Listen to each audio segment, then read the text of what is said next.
بسم الله الرحمن الرحيم والصلاة والسلام على سيدنا محمد أشرف المرسلين وعلى آله وصحبه وسلم. الحمد لله رب العالمين والسلام عليكم ورحمة الله وبركاته. رب اشرح لي صدري ويسر لي أمري. Bien, 86e Jalsa Mohammedia sur l'importance donc du travail collectif dans les turuq. Bon, euh, le travail collectif comme tel, d'après ce qu'on peut voir historiquement, semble effectivement ne pas être une nécessité absolue depuis le départ. Dans la constitution du Tassawouf, il y avait des relations, et c'est encore même, ça a duré, semble-t-il, dans certaines toulours assez largement, pouvait très bien, la position du shir n'était pas du tout, d'après ce qu'on voit, d'un shir qui soit unique, celle que celle qu'on dans un schéma tel qu'on peut comprendre maintenant.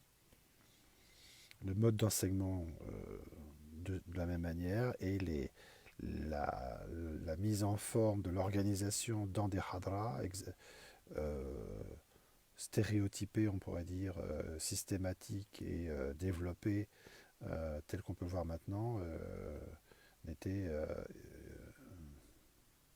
pas le cas dans les premiers temps de l'islam. Même dans les 2, 3e siècle, 4e siècle, bon, il faudrait faire étayer ce que je dis là par des études plus poussées, mais enfin en tout cas c'est ce qui apparaît à première vue.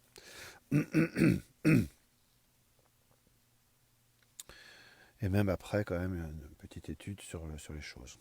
Nous sommes conduits à penser que le développement du travail collectif, pourtant généralement répandu dans les Toulours depuis plusieurs siècles, donc on est bien d'accord que c'est caractéristique des Toulours dans leur état actuel, apparaît pouvoir être en réalité une adaptation méthodique à visée supplétive ou substitutive, c'est dans le but de suppléer à une raréfaction progressive des chouyours. Encore une fois, ce n'est pas une invention de celui qui parle, ni de René Guénon, mais c'est une chose qui est affirmée depuis des siècles et constamment, régulièrement, sous des formes diverses par les chouyours eux-mêmes. On semble l'a découvert,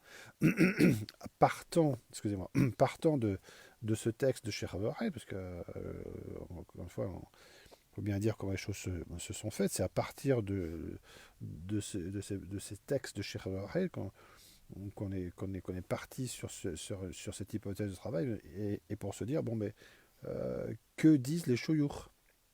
Et avec cette orientation-là et cette détermination-là, on est allé voir dans les textes des chouyours et on a été, pas étonné, mais enfin, magnifiquement étonné, si on peut dire, de la richesse de ce qu'on peut trouver, ce qu'on pouvait trouver chez les chouyours depuis des siècles et des siècles, d'une manière tout à fait cohérente. Bon. Euh, donc ça n'a fait que renforcer les choses qu'on a pu lire. Parce que c'est bien beau, si on peut dire, de voir ce que dit Cheikh Abdel et puis d'être persuadé pour différentes raisons de son autorité islamique et de sa régularité. Mais surtout quand on veut soi-même établir les choses, voilà, de manière ensuite développer les choses en mode islamique et dans le cadre d'une tariqa et pouvoir établir des critères, se fier à des critères de régularité et de cohérence intellectuelle et méthodique et disciplinaire, on est bien obligé de voir quel est l'état des choses chez les maîtres du tasawwuf, donc de s'intéresser aux choses. Et on a vu en s'intéressant aux choses que les choses étaient absolument cohérentes avec ce que disait Cheikh Abdel Wahed. Et on a fait tout le travail qu'on a fait paraître pour grande partie sur le site du porteur de savoir. Alors qu'au départ, c'était pas du tout prévu comme ça, si on peut dire. Pas du tout. Et je le répète encore, le but c'était de formuler les choses telles qu'elles étaient chez Cheikh Abdul Wahid. On était déjà très content d'avoir pu formuler et diffuser publiquement 3 articles comme ça, 3 ou 4 articles, etc. Mais on ne s'attendait pas du tout à ce que les choses prennent un tel développement ensuite.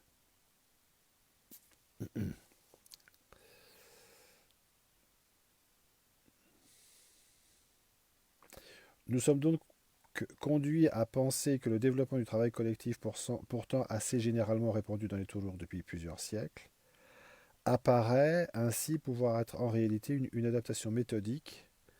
Ça fait référence à ce que dit Cheikh Abdel Wahid là-dessus aussi, la question d'adaptation, à visée supplétive ou substitutive, dont la mise en place par les autorités spirituelles concernées, les autorités du tasawwuf, ça existe ou ça n'existe pas, les autorités du tasawwuf?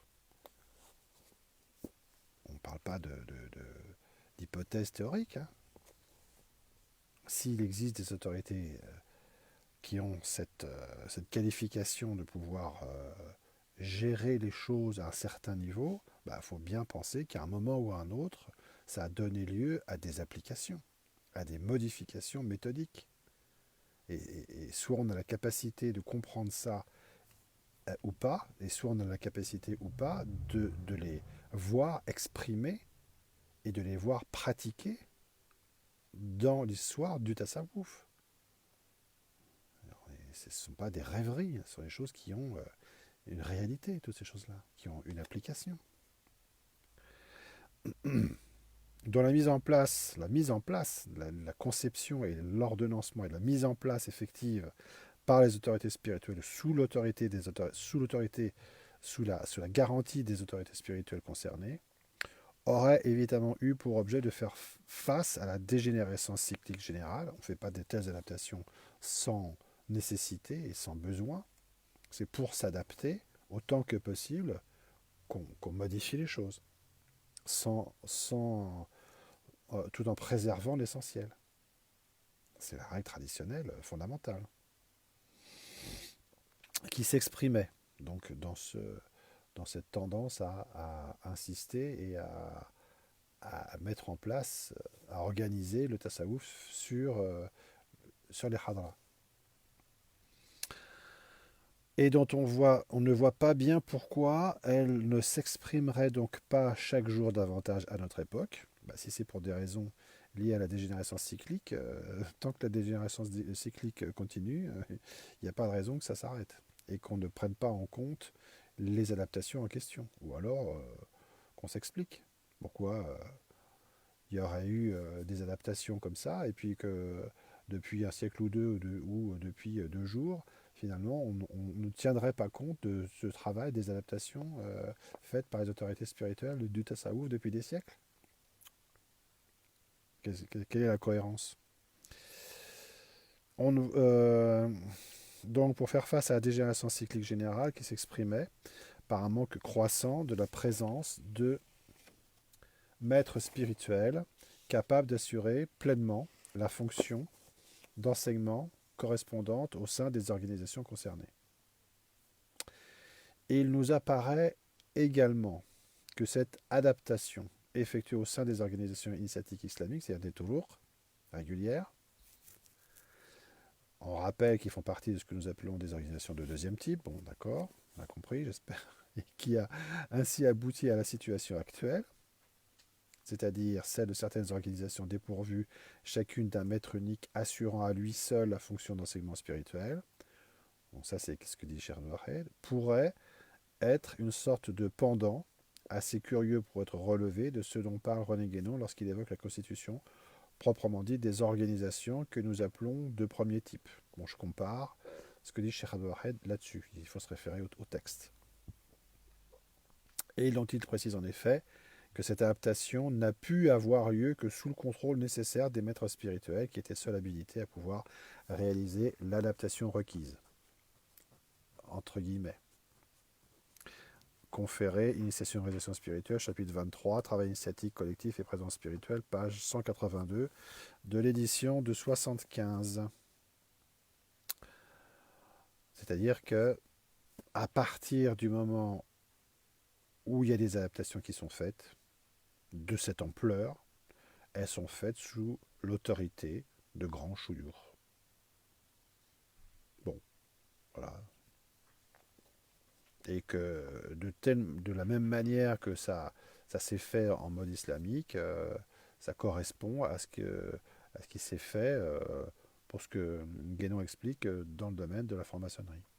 Bon, alors évidemment, on peut être intéressé ou pas par ces questions-là. Nous, ça ne nous considère pas, ça ne nous concerne pas, enfin à titre personnel en tout cas directement. Bon, mais en tout cas, c'est intéressant de comprendre ce que dit Cheikh Abdou Wahed là-dessus, et puis de savoir la chose peut-être. Bon, c'est assez secondaire, mais voilà. Il suffira peut-être, pour se convaincre de l'intérêt que peut présenter un tel rapprochement, de constater que les adaptations qui concernent notamment la franc-maçonnerie et les initiations de métier semblent d'une part très loin d'être récentes. Bon, alors là, on pourrait se poser la question de savoir de quand ça date, qui est le fondateur, Man el-Banna, qui est le fondateur. Voilà, ces questions de fondation, de centre spirituel, de forme initiatique, etc. Bon, il y a tout un tas de considérations là-dessus, d'accord. Et les initiations de métier semblent d'une part très loin d'être récentes et surtout d'autre part qu'elles vont strictement dans un sens identique à celui qui est constatable dans certaines toulouques, surtout dans les conditions actuelles, à savoir un déplacement, c'est ça qui est important à retenir, je pense, un déplacement de la modalité d'un enseignement exprimé par un maître corporel unique vers la modalité d'un enseignement assuré par l'action de l'influence spirituelle du shir fondateur de la tariqa, sur le support constitué par le travail collectif de celle-ci, c'est-à-dire vers une modalité en quelque sorte plus impersonnelle.